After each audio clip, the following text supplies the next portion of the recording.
예수로 동기화, 몸과 영의 동기화라는 제목으로 하나님 말씀 증거하도록 하겠습니다. 사실 1장부터 11장까지를 쭉 보면은 뭐 그 다음에 어떻게 살아야 될지 하는 것들은 사실 별로 어려운 문제가 아니라고 생각을 합니다. 앞에 걸 모르니까 뒤가 힘든 거죠. 사는 게 힘든 이유는 뭐냐면은 믿는 바가 제대로 돼 있지 않기 때문에 그런 일이 벌어지게 된다는 것입니다. 우리 이런 겁니다. 우리에게 제일 큰 문제가 의의 문제하고 죄의 문제라 그러지 않았습니까? 근데 예수님 안에, 예수님이 복음이라니까요. 예수님이 복음. 또 어제 요한복음 1장의 표현에 하면 예수님이 영광, 그러니까 영광이라고, 영광, 복음, 뭐 예수님 다 동의어예요. 거기서 나오는 개념이 은혜와 진리가 나오는 거거든요. 거기서 좋은 것들, 은혜가 나오고 진리가 나오고, 그것을 우리가 믿음이라는 스위치를 누르면은 동기화된다니까요. 은혜도 우리에게 동기화되고 진리도 동기화되고 하나님 영광도 동기화되고, 뭐 큰 개념으로는 그렇게 사는 거라고요. 그러면 그 다음에 어떤 일이 벌어지겠어요? 그 다음에 그 동기화된 인생이 어떻게 살아야 될지, 그 내용이 되게 중요하다는 것입니다. 특별히 요한복음 1장에서는 되게 중요한 개념이 그 영접한다는 거죠. 믿는다라는 것을 영접한다는 측면에서 훨씬 더 강조한다고요. 그러니까 믿음의 스위치를 누른다, 이거 로마서적인 시각이고, 요한복음은 좀 삶에 대한 얘기들이 많기 때문에 믿는 게 뭐냐, 영접하는 자, 곧 그 이름을 믿는 자, 이렇게 얘기를 해요. 영접, 수용, 받아들임, 아멘 하는 거. 그럼 다 우리께 될 수 있다라는 것입니다. 그래서 영접하는 게 되게 중요하다. 영접하는 게 동기화다. 뭐 이런 얘기로 접근한다는 것입니다. 그래서 요한복음 개념을 어제 그 성탄절의 말씀을 증거한 겁니다. 왜냐하면 12장 이하의 내용들은 믿음으로 스위치를 누른다, 이것도 되게 중요하지만 더 쉽게 얘기하면 그냥 모든 걸 다 영접하면 된다니까요. 영접하면서 사는 게, 그게 그리스도인의 삶이라는 것입니다. 먼저 그 1절부터 8절까지 내용을 보면요, 영접, 수용, 믿음 다 동의어죠. 그럼 변화가 일어난다라는 것입니다. 근데 우리가 예수로 동기화 됐는데, 그 다음 또 하나 강조하는 게 뭐냐 하면, 당시 그리스 로마 사상에서 중요한 것은 육체를 되게 무시했거든요. 근데 몸과 영을 동기화시켜야 된다라고 하는 것을 우리에게 말해주고 있습니다. 몸과 마음을 동기화시키고 몸과 영을 동기화시켜야 된다. 이거 어렵게 생각하지 말고 이렇게 생각하면 돼요. 내가 지금, 여러분들 지금 정신적으로 어려운 분들 있죠. 뭐 우울증, 뭐 공황장애, 뭐 불안증, 뭐 아니면 뭐 흔들흔들하고 막 이런 두려움에 사로잡혀 있고, 근심에 사로잡혀 있고, 그럼 이거 영적인 문제 아니에요. 그 영적인 문제를 영으로 접근하면 되는 게 아니고 몸을 바꾸면 돼요. 몸을 바꾸면은 영이 바뀌어요. 몸을 바꾸는 걸 통해서 몸이 동기화가 돼 버린다니까요. 그래서 이런 사람들은 나가서 일을 하거나 전도를 하거나 선교를 가거나 그러면 정신이 상쾌해졌다, 뭐 변화됐다, 이렇게 얘기를 한다고요. 그러니까 또 반대로 그 영적으로 충만한 사람이 있습니다. 충만한 사람이 이게 몸이 또 변화가 돼요. 오늘도 이렇게 영적으로 하나님 앞에 은혜를 받고 영적으로 믿음이 생기고 하면은 육체적인 질병들이 있죠. 이게 또 다 나가버려요. 그러니까 얼마나 많은데요.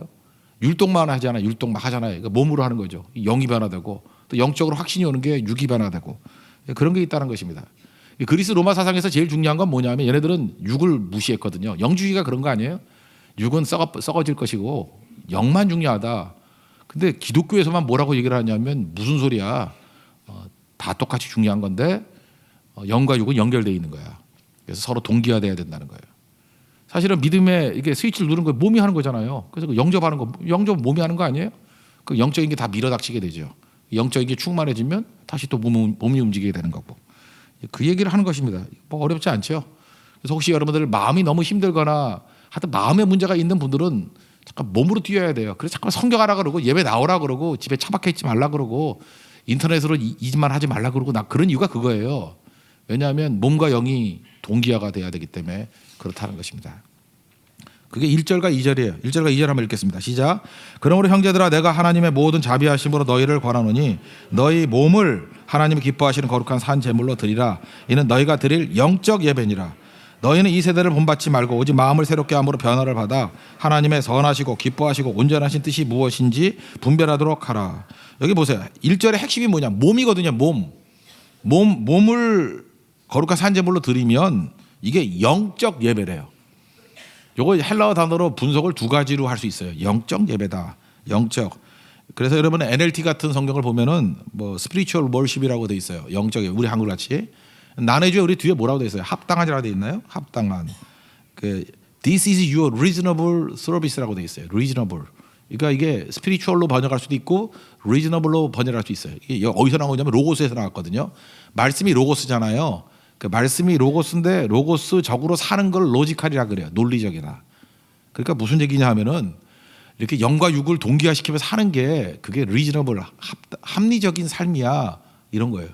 그러니까 세상에서 제일 합리적으로 사는 사람이 누구냐면 예배, 기도, 선교하면서 말씀대로 살아가는 사람이 제일 합리적인 삶이야. 리즈너블 서비스, 리즈너블 라이프라는 거예요. 그거 아니면은 이 바보 천치같이 사는 거라는 거죠. 쉽게 얘기하면 이런 거예요. 우리가 잠깐만 누굴 미워하잖아요. 미워하면 몸에 암세포가 생깁니다. 또 반대로 우리가 누굴 잠깐만 사랑해요. 그럼 암세포가 죽습니다. 그러면 어떻게 사는 게 리즈너블 라이프예요? 말이 너무 어려워요? 사랑하면서 사는 거예요. 사랑하면서 살아야 암세포가 있든 암세포도 다 죽죠. 근데 계속 미워해봐요. 미워하면 세상에서 그거보다 어리석은 게 있어. 없던 암세포도 생긴다고. 그래서 나중에 너무 미워하고 막 원통이 하고 하면 꼭 보세요. 꼭 뭐 폐암 걸렸다고 그러고 뭐 나중에 위암 걸렸다고 그러고 그 뉴스에 나오잖아요. 막 억울한 일 당한 사람들 보면 꼭 지나고 나면 그렇게 심각한 병에 걸려 있고. 그러면 그 사람의 삶이 얼마나 비합리적으로 산 거예요. 그러니까 몸이 제대로 사는 거, 몸이 하나 예수 그리스도의 말씀과 동기화시켜 사는 것이 그게 reasonable life다, reasonable service다. 같이 번역할 수 있어요. 그 로지컬에서 나온 거거든요. 그게 말씀은 로고스기 때문에 거기서 로지컬한 인생, 논리적 인생, 리즈너블한 인생이 될 수 있다. 같이 번역할 수 있는 거예요.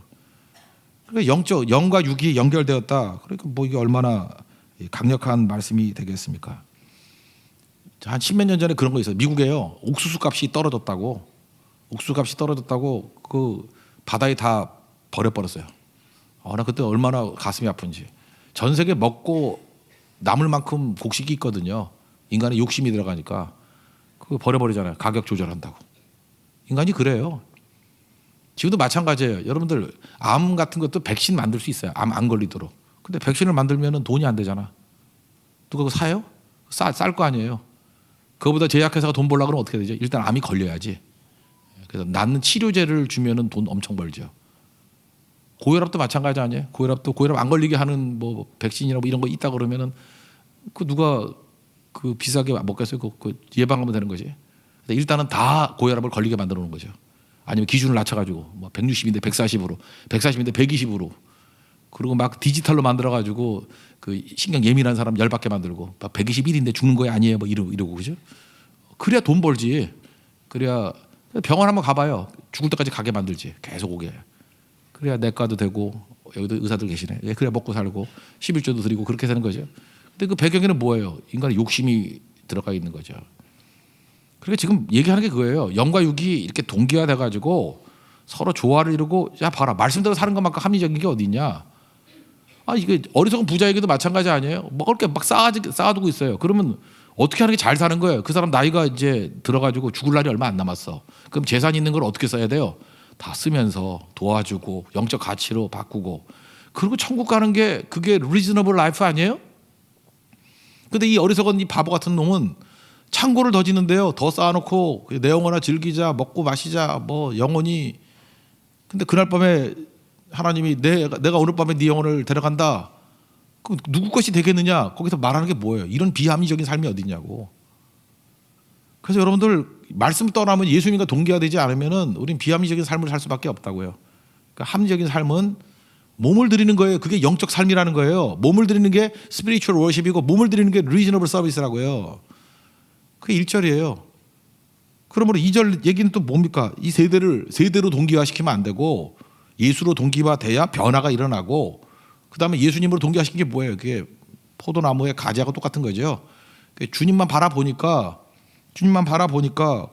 주님의 기뻐하시고 온전하신 뜻이 선하시고 기뻐하시고 온전하신 뜻 예수님 바라보니까 그게 무엇인지 분별할 수 있는 거죠. 뭐 해석이 어렵습니까? 이거 그냥 지금 있던 도식 갖고 그냥 쭉 읽고 설명만 해주면 되는 거지. 그죠? 1절, 2절이 그런 거예요. 근데 이거 접근을 11절까지는 딴 얘기고 12장부터는 뭐 새로운 실천의 삶을 그런데 그리스도인들이 이론과 실천이 분리될 수 있어요? 아는 게 사는 거지. 안 그래요? 아는 게 사는 거지. 그래 잠깐 힘쓰고 애쓰고 그러는 게 아니라고요. 3절에서 나오는 얘기는 뭐냐면 내게 주신 은혜로 살라는 거예요. The grace given to me. 오늘도 이렇게 은사대로 사니까 되게 좋잖아요. 그죠? 피아노 치는 학생이 있었고 그거 쉬울 거야 아마 자기 은사니까. 플룻인가요? 뭐 이렇게 플룻 하는 거 그거 자기가 좋아하니까 쉬울 거예요. 저는 안 돼. 손가락도 짧고 이게 안 돼요. 재미도 없고. 그거 뭐 천만 걸 줘도 못 하겠어요. 그죠? 화음도 되고 이렇게 제가 자기가 되는 일 하면 되게 쉽다고요. 근데 되지 않는 일을 하면 너무 힘든 거죠. 잘 보세요. 동기화 시키는 거 내가 믿음으로 스위치를 딱 누르면 하나님께서 내게 은혜를 주시죠. 하나님의 은혜가 내게 동기화됐어요. 그 은혜 받은 것, 그 은혜 받은 거 가지고 살면 되죠. 그걸 은사라 그래요.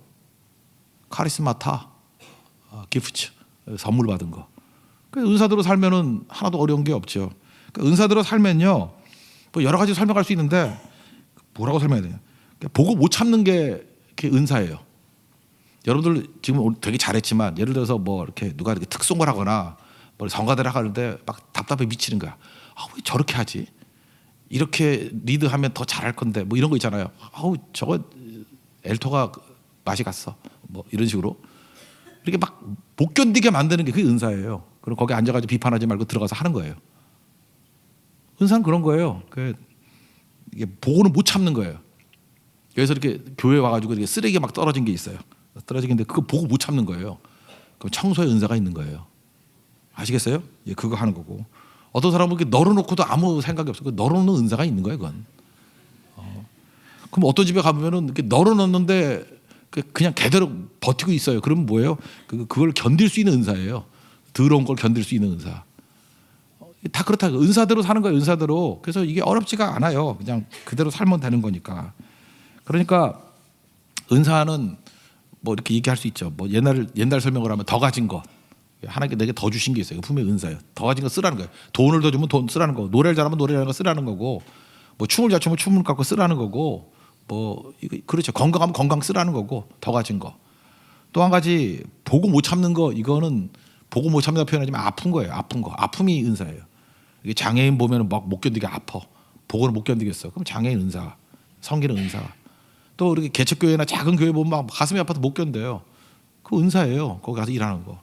어떤 사람은 군성교만 너무 좋아해. 군대만 좋아해. 군대 가서 복음 전가하면 뭐 살아나겠대. 그 은사라니까요. 어떤 사람은 또 군대가 싫은 사람이 있어요. 군대 말고 딴 데 가고 싶어요. 그럼 거기 은사라고. 그런 은사들을 하면 세 번째는 쉬워요. 되게 쉽게 해요. 그러니까 뭐 준비가 쉽다 그런 얘기보다는 저도 설교 준비하는 게 어렵거든요. 이게 뭐 하루에 10시간 이상씩 준비해야 되고 뭐 그럴 때가 많아요. 그죠? 많이 해도 할수록 쉽지는 않아요. 근데 제가 쉽다고 말하는 게 뭐냐면 하면 열매가 나오거든요. 근데 제가 만약에 음악을 만약에 지금 설교 준비하는 거 10배를 했다 그래도 지금 우리 청소년부 하는 이 정도 음악 안 나와요. 저는 은사가 아니기 때문에 뭐 하다가 순교할 거예요. 쓰러져 죽을 거예요. 내가 이 짓을 왜 하나 하고. 그러니까 쉽다라는 게 뭐냐면 뭐 재미도 있겠죠. 재미도 있고 해도 열매가 나오는 거.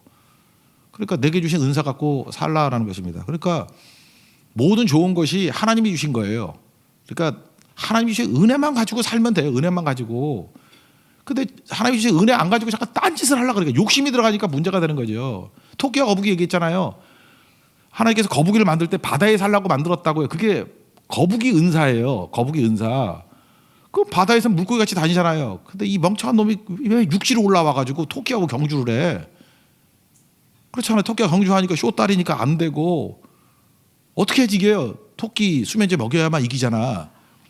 사기꾼이고 나쁜 놈이고 또 뭐 한 번만 뭐 이렇게 자나? 또 나중에 또 깨가지고 하니까 백전백패지. 그러니까 왜 나는 왜 이렇게 사냐? 하나님 공평하신 하나님이 아니야. 불공평, 원망 이러다가 망하는 인생이 돼버리고. 멍청한 육지 거북이는 멍청한 거북이에요. 그러니까 하나님께서 내게 거북이로 만들어 주셨다 그러면 거북이의 은혜를 주셨다 그러면 거북이가 살 수 있는 바다에 살아야 돼요. 바다에서 오래오래 사십시오. 오래오래 천년 만년. 그게 은혜대로 사는 거라고. 그러니까 여러분 기뻐한다는 건 이거예요. 하나님의 은혜대로 산다는 것은 있는 걸 받아들이고 영접하는 거죠. 내가 거북이 됨을 영접하는 거. 그게 은사론이에요. 그죠? 내가 한국 사람으로 태어난 걸 받아들이는 거. 내가 가난한 집에서 태어난 걸 받아들이는 거. 뭐 가난하다가 무조건 다 나쁘나? 가난한 집에서 예수님도 나오고 뭐 인물들 다 가난한 집에서 나왔지. 부자 집에서 나온 거 뭐 몇 명이나 돼. 다 틀린 거죠. 또 반대로 얘기를 해요. 부자 집에서 인물 나와요? 부자 집 애들이 감옥을 더 많이 가더라고. 그거 몰라요? 그건 해석하기에 따라 틀린 거라고요. 내게 주신 은혜. 그게 중요하다라는 것입니다. 쭉 읽으면 이해될 거예요. 3절부터 8절까지 한번 읽겠습니다. 시작. 내게 주신 은혜로 말미암아 너희 각 사람에게 말하노니 마땅히 생각할 그 이상의 생각을 품지 말고 오직 하나님께서 각 사람에게 나눠주신 믿음의 분량대로 지혜롭게 생각하라. 우리가 한 몸에 많은 지체를 가졌으나 모든 지체가 같은 기능을 가진 것이 아니니 이와 같이 우리 많은 사람이 그리스도 안에서 한 몸이 되어 서로 지체가 되었느니라. 우리에게 주신 은혜대로 받은 은사가 각각 다르니 혹 예언이면 믿음의 분수대로, 혹 섬기는 일이면 섬기는 일로, 혹 가르치는 자면 가르치는 일로, 혹 위로하는 자면 위로하는 일로, 구제하는 자는 성실함으로, 다스리는 자는 부지런함으로, 긍휼을 베푸는 자는 즐거움으로 할 것이니라. 7가지 은사가 쭉 나오면서 자기에게 주신 거 하면은 어렵지 않죠. 여기서 예언이라는 건 설교거든요. 예언하는 사람은 믿음의 분수대로 하면 되는 거고, 섬기는 일, 또 섬기는 거 잘하는 사람이 있어요. 어떤 사람은 섬기는 거 하라고 그러면 막 열받게 만드는 사람이 있는 반면에 또 섬기는 게 또 좋은 사람이 있어요. 가르치는 사람이 있죠. 이게 뭐 하나를 가르치면 10개를 깨우치는 사람이 있는 반면에 가르치는 은사가 없는 사람이 가르치면요 10개를 가르쳐주면 100개를 헷갈려요. 그런 사람이 있어요. 은사대로 해야죠. 은사대로. 뭔 소리인지 모르는 거. 나는 지금도 아는 제가 그 부교육자 중에 어떤 한 사람이 있었는데 그 사람은 제가 볼 때 아무리 봐도 설교에 은사가 없어. 그러니까 뭐 한 가지를 설교하면 10가지가 헷갈려. 그래서 제가 매년 보다가 내가 부탁을 했어요. 너 이거 하지 말고 딴 거 하라고. 그래서 목회 안 하고 지금 딴 거 하는데 너무너무 잘하는 거예요. 너무. 진짜 그렇게 해야지. 그 욕심이죠. 하나님께 부르지도 않았는데 자기가 와가지고 목사 되겠다 그러고. 그런 경우도 있더라고요. 그죠? 그러니까 다 다른 거죠. 또 위로도 잘하는 사람이 있잖아요. 누가 위로하면 위로가 되는데 어떤 사람은 열받죠. 그러니까 그 사람은 위로의 은사가 없는 거일 수도 있죠. 이게 다 다르다고요. 그러니까 자기에게 주신 은혜대로. 그러니까 은혜가 뭔지를 꼭 알아야 된다라는 것입니다. 이거 왜곡시키는 게 뭐죠? 부모들이에요. 그러니까 영접할 줄 알아야 돼요. 우리 자녀를 자녀로 기뻐해야 돼요. 여러분 그게 되게 중요해요. 자녀들이 부모한테 상처 제일 많이 받는 거 아시죠? 저는 그래서 항상 결심을 해요. 우리 딸이 둘이 있는데 큰 딸은 큰 딸로 영접하려고 그러고 작은 딸은 작은 딸로 영접하려고. 그러니까 있는 모습 그대로. 제가 뭐 욕심이 없겠어요. 저도 뭐 원하는 바가 없겠어요. 그런데 우리 큰 딸은 항상 한복 만들면 기뻐해요.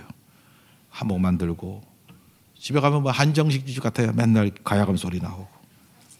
네, 저는 가야금 별로 좋아하지 않습니다. 솔직한 얘기로. 예, 한복도 좋아하지 않고. 저는 좀 약간 웨스턴을 좋아하는데 우리 큰 딸은 무슨 뭐 조선시대 영이 임했는지 항상 집안이 조선시대로. 그렇지만 나는 싫어하지 않아요. 이거 다 받아들여요. 영접하고. 그게 되게 중요한 거죠. 우리 자녀들 볼 때 그래요. 자녀로서 기뻐하지 않냐고 자녀가 공부 잘할 때만 기뻐해요. 얼마나 상처가 되는지 알아요? 그래 자녀는 어떻게 돼요? 나를 기뻐하는 게 아니고 나의 공부 잘함을 기뻐하는구나. 나의 소망을 기뻐하는 게 아니라 내가 의대 간다 그럴 때만 기뻐하는구나. 그러니까 자기를 못 살아요. 나로 못 살고 아버지나 어머니가 좋아하는 걸로 맞춰주려고 그래 애들이.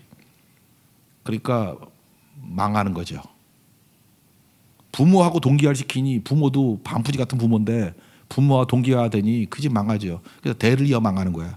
아버지도 망하고 아들도 망하고. 그러니까 어디에 동기화시켜야 돼요? 하나님이 주신 은혜에 동기화시켜야죠. 각각 주신 은혜가 다르거든요. 은혜대로. 한복의 은혜를 주셨거든요. 가야금의 은혜를 주셨거든요. 요리하는데 은혜를 주셨거든요. 그럼 그렇게 살아야지. 그렇죠? 그 은혜대로 살면은 일단은 잘해요. 쉽고. 그리고 영향력 미치게 되고 욕심이 없어져야 돼요. 그게 되게 중요한 거라고요. 결대로 살면 됩니다. 결대로. 그 다음에 이제 9절부터 마지막 절까지 나온 게 선으로 악을 이기라. 21절 말씀이 핵심이에요. 이건 세상을 동기화시키는 거예요. 우리가 받은 은혜가 있죠. 우리 교회의 은혜를 세상에 흘려보내서 세상이 교회같이 되는 거를 복음화라 그래요. 반면에 세상의 것들이 기준이 돼가지고 세상의 기준으로 막 싸워가지고 세상의 교회로 들어오는 걸 세속화라 그래요. 그러니까 두 힘의 싸움이에요. 서로 동기화시키는 거예요. 세상은 세상으로 동기화시키려고 그래서 세속화시키는 거고 교회는 은혜로 동기화시키려고 해서 복음하고. 두 싸움이라고. 그러니까 어떻게 살아야 돼요? 영적으로 살아야 돼요. 영적으로 산다는 게 뭐예요? 복음을 기준으로 세상을 동기화시키는 게 영적으로 사는 거고 육적으로 산다는 게 뭐예요? 예수 믿는다 그래놓고 세상을 기준으로 가지고 싸우는 거예요. 이거하고 똑같은 거죠. 어떤 악한 사람이 있어요. 그 악한 사람이 있으면 우리는 보통 예수 믿으면서 어떻게 얘기해요? 하나님 나에게 더 악함을 주셔서 저놈 이기게 해주세요. 저놈이 나를 고소를 해. 그럼 나는 10번 고소할 거야. 저놈이 나를 한 대를 때려. 나는 옥수수를 다 털어버릴 거야. 이게 더 악이잖아요. 악. 그래서 교회 싸움 나는 교회를 보면요. 분명히 상대가 1위예요. 1위와 싸우다 지도 1위가 돼버려. 그 세속화된 거예요. 1위와 싸우되 양으로 싸워야죠. 양같이 싸워야죠. 양으로 싸워야 돼. 양이 뭐로 싸우겠어요. 우리 하나님의 은혜를 붙들고 목자가 나타나서 이기게 만드는 거지 내 힘으로 이기나요? 이제 그 얘기를 지금 하고 있다라는 것입니다. 그래서 이건 뭐냐 하면은 사랑으로 살라는 거예요. 사랑으로. 그래서 우리 두 가지 명령이 있다 그랬잖아요. 동생을 찾으라. 이게 그레이트 커미션 지상 명령이고 동생을 사랑하라. 이게 가장 큰 계명이라고 그랬죠. 이게 지상 계명, 커맨드먼트, 십계명 같이 계명. 하나는 행동이고 하나는 태도예요. 사랑하는 태도가 없으면은 이게 동기가 안 됩니다.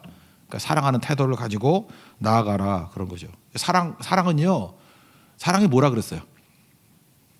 기뻐하는 거예요. 내가 기뻐하지 못하면 사랑 없는 거예요. 어떤 사람 보면은 나를 기준으로 아이 저 꼴 사나워 저게 인기 좋으면 나는 뭐 깨지는 거야. 자기 잣대로 지가 하나님이야. 그래서 맨날 화가 나고 비판하고 정죄하고 그럼 사랑이 없는 거예요. 근데 사랑하면 어떻게 되죠?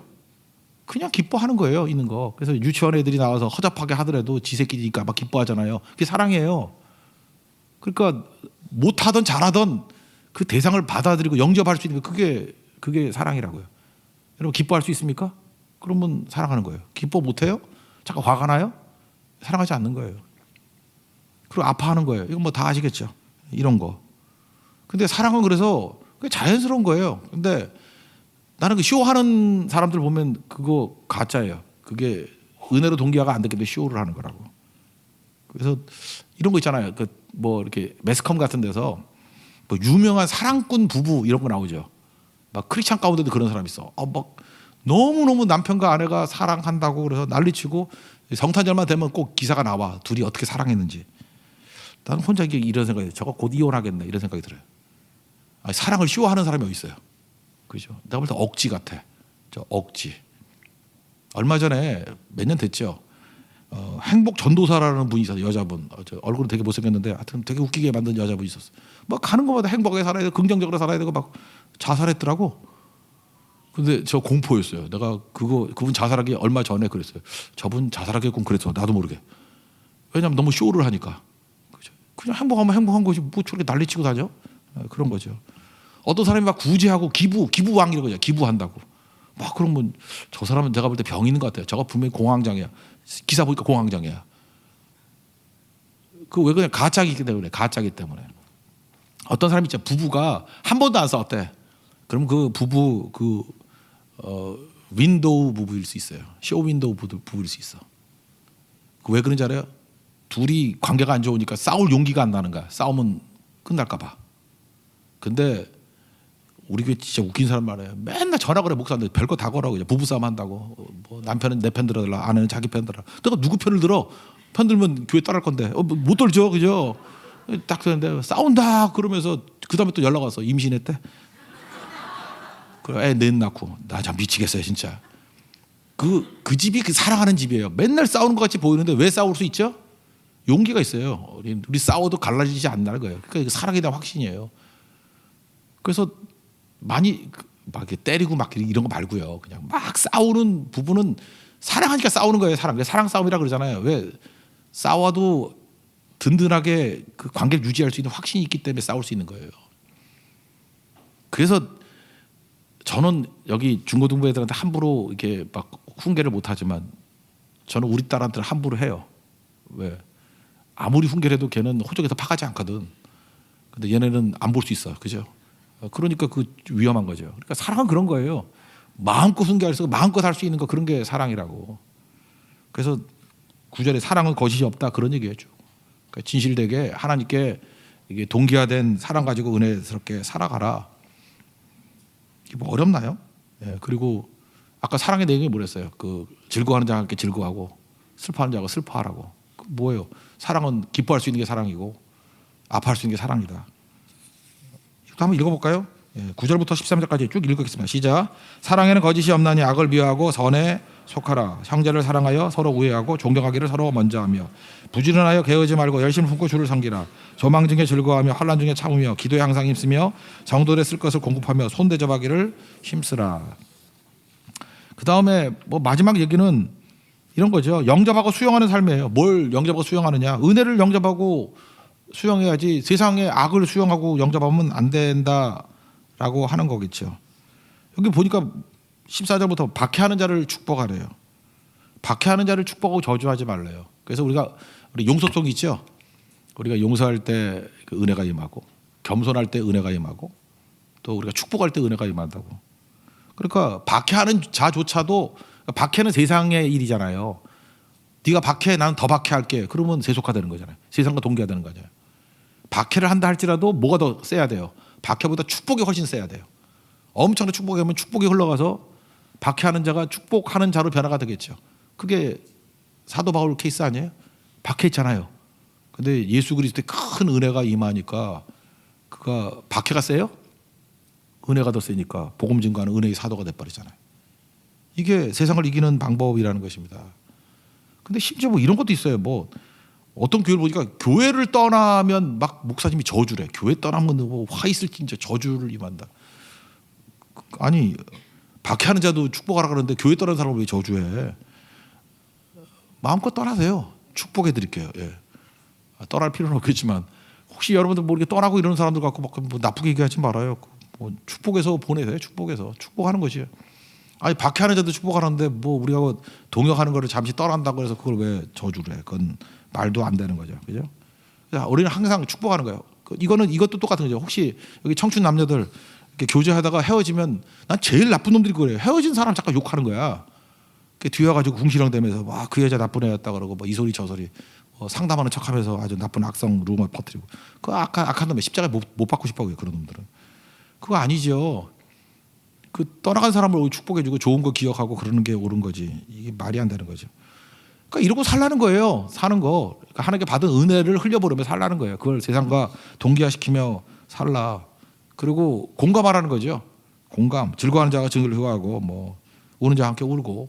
공감이 뭐예요? 이게 동기화시키는 거 아니에요. 그죠? 내 안에 있는 사랑을 동기화시키는 거 아니에요. 즐거워하는 놈이 넘어가고 아파하는 것이 넘어가고 그러고 살라라는 것입니다. 루터 얘기 하나만 해줄게요. 원수로 하여금 당신을 악인으로 만들지 말게 하라 이렇게 했어요. 원수가 잠깐 찝잡된다고 내가 더 악을 들으면 내가 악인 돼 버리잖아요. 그거 말고 내가 악인으로 변화되는 거 말고 악인을 선한 사람으로 변화시키라. 동기화 얘기죠. 그죠? 내 선함을 가지고. 그러니까 악을 이길 수 있는 방법은 선밖에 없어요. 어둠을 이길 수 있는 방법은 빛밖에 없어요. 빛이 임하면서 어둠이 사라지는 거지. 그래서 여러분 세상을 이길 수 있는 방법은 절대로 세상적인 방법 들고 나가면 안 된다라는 거예요. 그래서 가끔 이렇게 지도자들 교회에서 얘기를 할 때 보면은 세상이 너무 달아먹은 거야. 세상에서 너무 탁월한 분이야. 그래서 교회에서 어떤 결정을 내릴 때 세상적인 결정을 내리려 그래. 그러면 안 되죠. 그러면 내가 그러죠.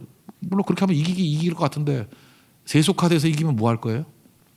그럼 교회가 주식회사 되는 거지. 그죠? 교회가 주식회사 되는 거고, 교회가 정당 되는 거고.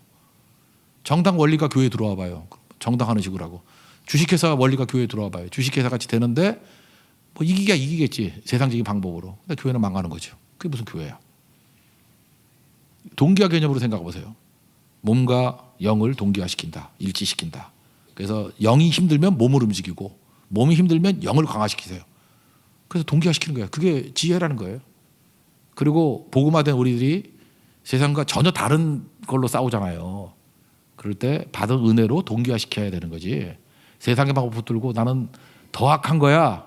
눈에는 눈, 이에는 이. 네가 뭐 턱을 한 대 치면 나는 머리를 잘라버려. 이런 거 그게 세속화라는 거야. 이겨도 무슨 의미가 있냐는 거예요. 그게 오늘 말씀이라는 것입니다. 말씀으로 승리하는 우리 하나님의 종 되기를 바랍니다. 자리에서 일어나겠습니다. 원하고 바라고 기도합니다. 찬양하고요. 오늘은 청소년들이니까 청소년들 시간 되면 나와서 기도하겠습니다. 기도하고 그리고 오늘은 말씀이 이런 거니까 혹시라도 은사 개발 내게 은사대로 일하기 쉽습니다. 내가 이렇게 헷갈리고 하는 사람들이 있으면은 은사대로 일할 수 있도록 해달라고 기도하는 시간 갖도록 하겠습니다. 그리고 내일은요.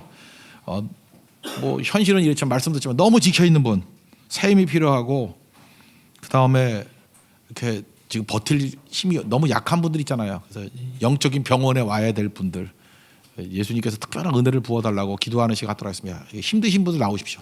힘들고 너무 괴롭고 견디다 못해 쓰러지려고 하는 분들, 근데 견디다 못해 쓰러지는데 내일 어떻게 나오냐, 하여튼 어떻게 나와요. 하여튼 기어서라도 나오라고. 그래서 새 힘 얻고 일어서는 시간 가졌으면 좋겠습니다. 원하고 바라고 기도합니다. 찬양하겠습니다.